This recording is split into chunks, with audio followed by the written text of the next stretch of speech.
Enki era hijo del gran soberano de Nibiru, Anu. Desde el principio su existencia estuvo marcada por la rivalidad con su hermano Enlil. Enki era el primogénito y por ello se creía merecedor de heredar el trono de Anu. Sin embargo, por ser hijo de la concubina Nanu, la herencia se inclinó a favor de Enlil, hijo de la esposa oficial del soberano. Este hecho fue el inicio de una cruenta rivalidad entre ambos. Sin embargo, Enki era un sabio pacifista, excelente orador, prudente, metódico, al que le gustaba solucionar los problemas por la vía amistosa. La violencia era una opción a la que nunca recurría. Su filosofía era progresista, algo así como un visionario al que le gustaba mejorar la calidad de vida de su entorno para hacer la vida más fácil a sus seres queridos. Enki era un científico y excelente genetista. Entre sus especialidades estaba la ingeniería marítima. Era el dios de las aguas y los mares.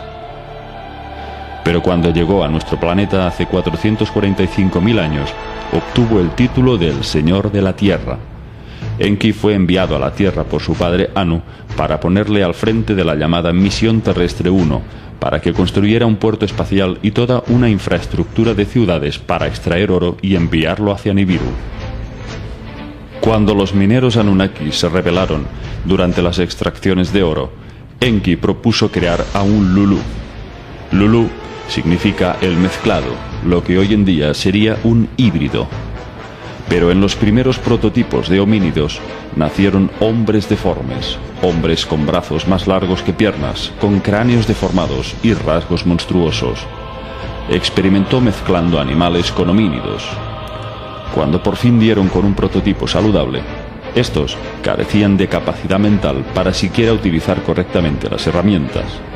Fue un proceso complejo en el que Enki quería perfeccionar su creación.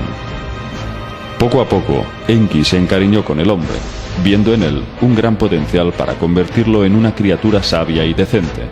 Pero los Anunnaki enlilitas trataban a los esclavos humanos como a bestias. Los azotaban, les pegaban y les hacían trabajar noche y día, aunque estuvieran enfermos, y no les daban alimentos ni cobijo. Muchos murieron a causa de la explotación. Enki no podía soportar ver aquellos malos tratos, porque lo que él buscaba era la liberación de sus criaturas, perfeccionarlas hasta un nivel en que verdaderamente fuesen amos de sus vidas, capaces de tener una vida rica y dichosa y en pleno desarrollo de todas sus facultades para alcanzar la felicidad por sí mismos. Enki deseaba hacerles libres y autosuficientes, pero el hombre estaba incompleto, vivía muy pocos años y además no eran capaces de procrear por sí mismos, y si no se reproducían, jamás podrían repoblar la tierra. El sueño de Enki era crear una humanidad justa y con autonomía. Pero esto estaba prohibido por las leyes Anunnaki, y ni Enlil ni Anu aprobarían jamás algo que considerarían una aberración, una violación de todas las leyes. Entonces, Enki siguió adelante en su empeño, y a tal punto llegó su obsesión para demostrarles al resto el enorme potencial de los homínidos, que perfeccionó su experimento y con la ayuda de Ninhursag creó a través de los óvulos extraídos al Homo erectus un nuevo Homo sapiens. Enki se encerró en una estancia llamada Shi-Im-Ti, que significa la casa donde se insufla el viento de la vida. Enki extrajo de la sangre el Te-Ema, aquello que alberga y fija la memoria, lo que podría traducirse como genes. En los textos también se dice que extraía el Shiru, aquello que fija, lo que podría traducirse como esperma.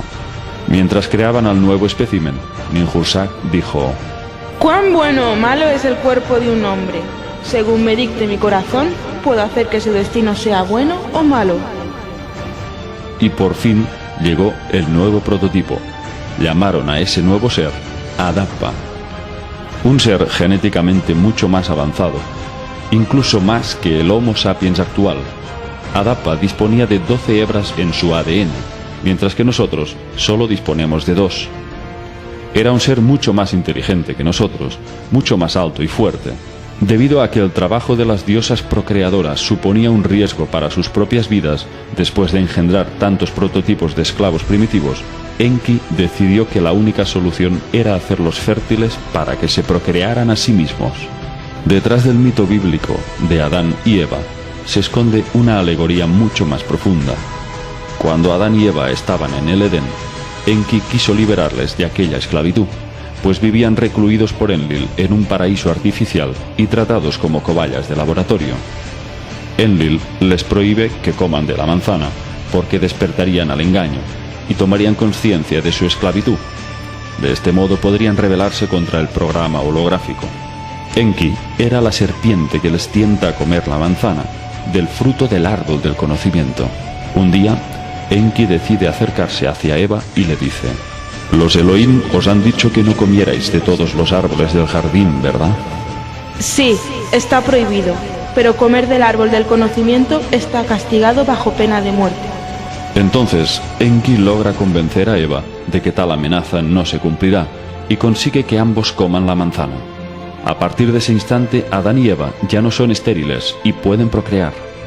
Además, toman conciencia de quiénes son y de su situación, de su virilidad y feminidad respectivamente. Adán y Eva cubren su bajo vientre con mandiles de hojas. Entonces, asustados, oyen los pasos de Yahvé, que pasea por el jardín llamando a Adán. Adán, ¿dónde estás? Estoy aquí, mi señor. Te oí llegar por el jardín y tuve miedo porque estoy desnudo y me escondí. ¿Quién te ha dicho que estás desnudo? ¿Has comido del árbol del cual te dije que no comieras? La mujer a la que pusiste conmigo, ella es la que me dio del árbol y comí. Entonces se dirigió a Eva y le preguntó: ¿Qué has hecho?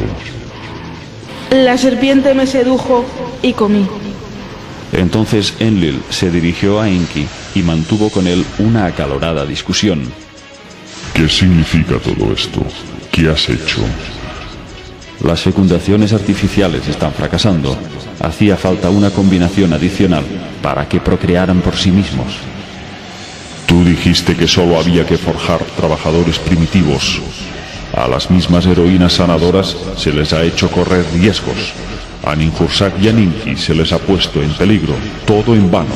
Toda tu obra ha sido un fracaso. Ahora les has dado a estas criaturas las últimas porciones de nuestra esencia vital, para que sean como nosotros en el conocimiento de la creación, quizás para conferirles a ellos nuestros ciclos vitales. Enki pidió la presencia de Ninhursag y de su hijo Ningitzida para apaciguar la furia de Enlil. Primero habló Ningitzida: «Mi señor Enlil, ellos han recibido el conocimiento de la procreación, pero no se les ha dado la rama de la larga vida en su árbol esencial». Luego habló Ninhursag: ¿Qué lección teníamos, hermano mío? ¿Que acabara todo en el fracaso? ¿Que afrontara Nibiru su fatídica suerte? ¿O intentar y hacer que asuman el trabajo los terrestres a través de la procreación? Tras un momento de silencio, Enlil reflexionó y sentenció: Entonces que estén donde se les necesita. Al Apzu, lejos del Edén, sean expulsados.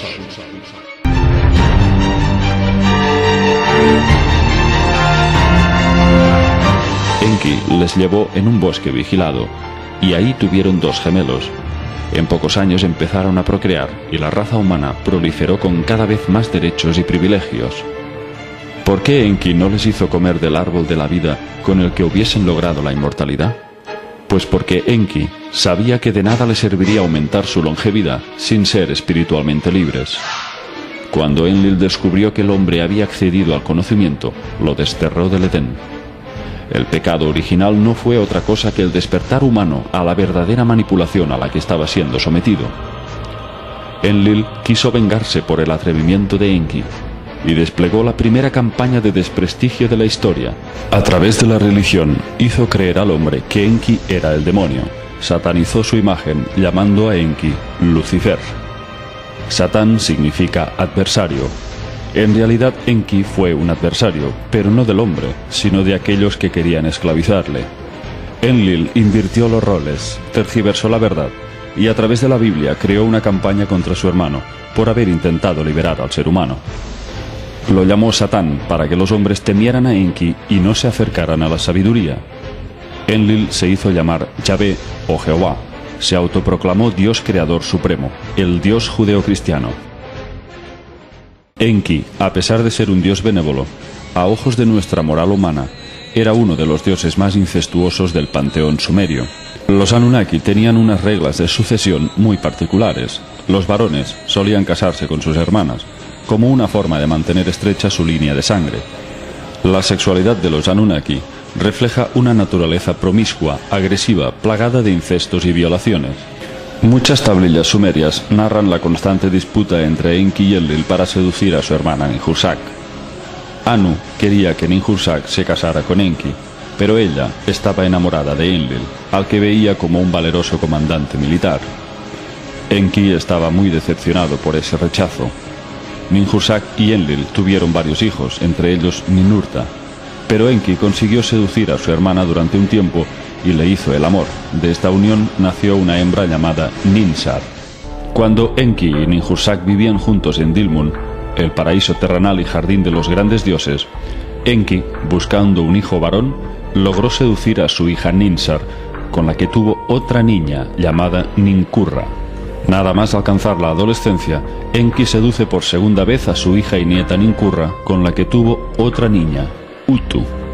Pero Enki no parecía dispuesto a detenerse, y logró emborrachar a Utu para seducirla. La joven Utu, desesperada, fue a contarle a Ninhursag lo sucedido. Enki defloró a Utu, la abrazó contra el pecho, tocó pervirtiendo su entrepierna, acarició sus ingles. Con sus manos besó e hizo el amor a la más joven. Enki vertió su semen en la matriz de Utu. Ella concibió el semen en la matriz, el semen de Enki. Utu despertó y gritó: «Calamidad, mis ingles! Calamidad, mi hígado! Calamidad, mi corazón!». Ninhursag la vio y removió el semen de su cuerpo. En ese momento, Ninhursag entró en acción poseída por la ira. El término «removió el semen de su cuerpo» indicaría que gracias a sus conocimientos médicos cortó a tiempo la fecundación. Para vengarse de Enki le tendió una trampa. Los textos dicen que Ninhursag plantó el semen de Enki extraído de Utu y de la tierra germinaron 8 plantas de las que Enki comió. Cada planta le provocó 8 enfermedades en su cuerpo. Sintiendo que la muerte le rondaba, Enki acudió a Ninhursag para que le salvara, pero ésta le dijo que juraba no verle con buenos ojos hasta el día de su muerte. Enki empeoró su estado hasta que la noticia de su agonía llegó a oídos de Enlil. La reacción de Enlil fue de sorpresa. «No permitas que nuestro hermano muera, tienes que curarlo». Enlil sintió piedad para Enki y logró convencer a Ninhursag para que lo salvara. Solo ella podía hacerlo. Arrepentida por lo que había hecho, llevó a Enki a su templo, donde creó 8 deidades para cada una de sus 8 enfermedades. Enki logró salvarse pues gracias a su hermano y rival. En esa ocasión Enlil pudo haberse librado de su hermano, pero contradictoriamente no lo hizo, lo cual habla mucho de su singular relación. Enlil odiaba a Enki por lo que había hecho con el hombre y no compartía su actitud bondadosa. Sin embargo, en el fondo era su hermano y se compadeció de él. Enki venía simbolizado por el signo de Capricornio, la cabra y el pez, aunque también guarda similitudes con Acuario, el portador del agua del conocimiento, ya que Enki era antes conocido como Ea, el señor de las aguas. Sus números eran el 2, el 4 y el 11. Sus planetas asociados, Urano y Venus. Sus colores, el azul, el rojo y el negro.